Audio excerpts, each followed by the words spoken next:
Halos di kakausap, hindi binibigyan pansin. Sang ihip ng hangin ang nagbulong ng pag-ibig. Di man narinig, ang puso ko'y sadyang naglalambing. Di mo lang napapansin. Ikaw lang ang tanging mahal. Asahan sa'yo ay tapat. Kahit ano pa man sabihin nila, hindi na magbabago. Pag-ibig ko'y sayong sayo. Pilitin mang limutin ka, pag-ibig di mag-iiba. Ikaw ang tanging mahal na nagbigay kulay sa aking buhay. Saya wala nang papantay. Puso ko man ay nalulunod na sa lalim ng aking pag-iisa. Ikaw o aking sinta ang siyang sasagip.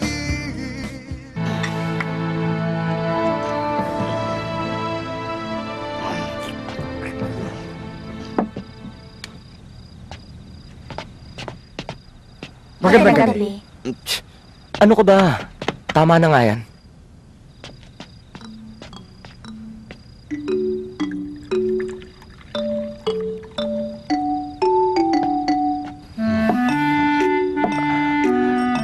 Mabuti pa kaya kumain nilang tayo.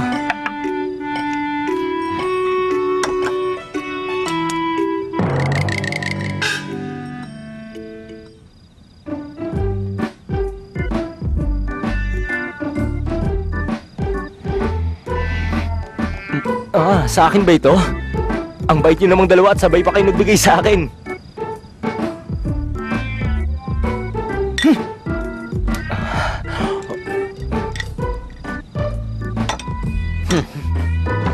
Iba na talaga ang panahon. Dati ang anak ang mapagbigay. May paggalang sila at sumusunod sa utos ng kanilang mga magulang. Hindi mo na yung mararamdaman sa mga kabataan ngayon. Kahit ulam, may pagdadapot sa sariling ama. Kung sira ang ulo ko, kanina pa kita pinatulan. Huwag nga kayong umarte dyan, ha? Dapat mabait din ang magulang para sundin siya ng anak. Anong ibig mong sabihin na hindi ako mabait? Hindi talaga!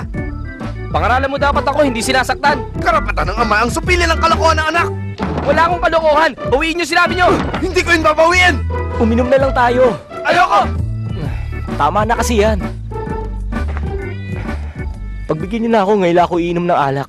Nung bata pa ako, napakahirap ng pamilya namin.